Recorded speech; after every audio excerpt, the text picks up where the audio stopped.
तुलसी का विवाह। पौराणिक कथा। एक बार शिव ने अपने तेज को समुद्र में फेंक दिया था।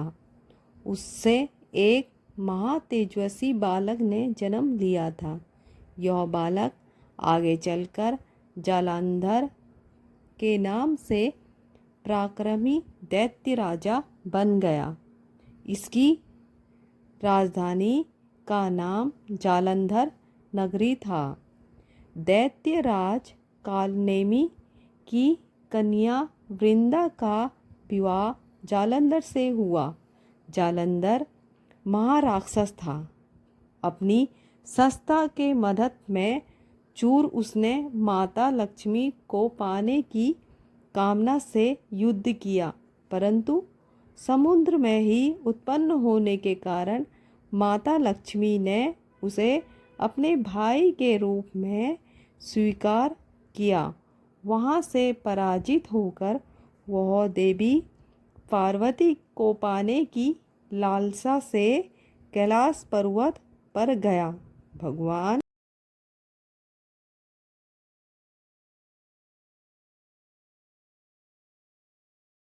भगवान देवाधिदेव शिव का ही रूप धर कर माता पार्वती के समीप गया, परंतु माँ ने अपने योग बल से उसे तुरंत पहचान लिया तथा वहाँ से अंत ध्यान हो गई। देवी पार्वती ने क्रोध होकर सारा वृत्तांत भगवान विष्णु को सुनाया।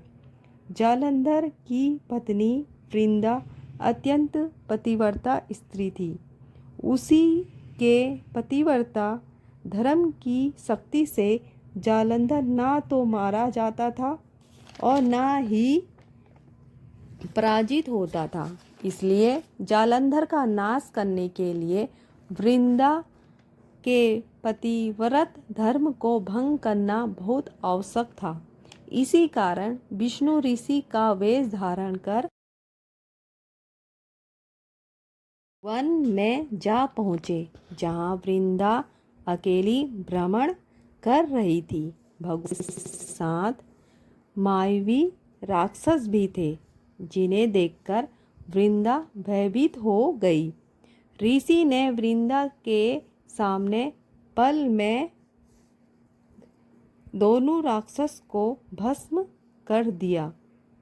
उनकी शक्ति देखकर वृंदा ने कैलाश पर्वत पर महादेव के साथ युद्ध कर रहे अपने पति जालंधर के बारे में पूछा। ऋषि ने माया जाल में 2 बानर प्रकट किए। एक बानर के हाथ में जालंधर का सिर तथा दूसरे हाथ में धड़। अपनी पति की यह दशा देखकर वृंदा मूर्छित हो गई और गिर पड़ी। आने पर उन्होंने ऋषि रूपी भगवान से विनती की कि वह अपने पति को जीवित करे। भगवान ने अपनी माया से पुनः जालंधर का सिर धड़ से जोड़ दिया, परंतु स्वयं भी वह उसी शरीर में प्रवेश कर गए। वृद्धा को इसका तनिक भी आभास न हुआ। जालंधर बने भगवान के साथ वृंदा पतिव्रता का व्यवहार करने लगी, जिससे उसका सात्वी भंग हो गया। ऐसा होते ही वृंदा का पति जालंधर युद्ध में हार गया। इस सारी लीला का जब वृंदा को पता चला तो उसने क्रोध में आकर होकर भगवान विष्णु को हृदयहीन शिला होने का श्राप दे दिया। अपने भक्त के श्राप को भगवान विष्णु ने स्वीकार किया और शिला ग्राम पत्थर बन गए। सृष्टि के पालनकर्ता के पत्थर बन जाने से ब्रह्मांड में असंतुलित की स्थिति हो गई। यह देखकर सभी देवी देवताओं ने वृंदा से प्रार्थना की वह भगवान विष्णु को श्राप मुक्त कर दे। वृंदा ने भगवान विष्णु को श्राप मुक्त कर दिया और स्वयं आत्मदाह कर लिया। जहाँ वृंदा भस्म हुई वहाँ तुलसी का पौधा उगा। भगवान विष्णु ने वृंदा से कहा, हे वृंदा, तुम अपने सात्वित्व के कारण मुझे लक्ष्मी से भी अधिक प्रिय हो गई हो। अब तुम तुलसी के रूप में सदा मेरे साथ रहोगी।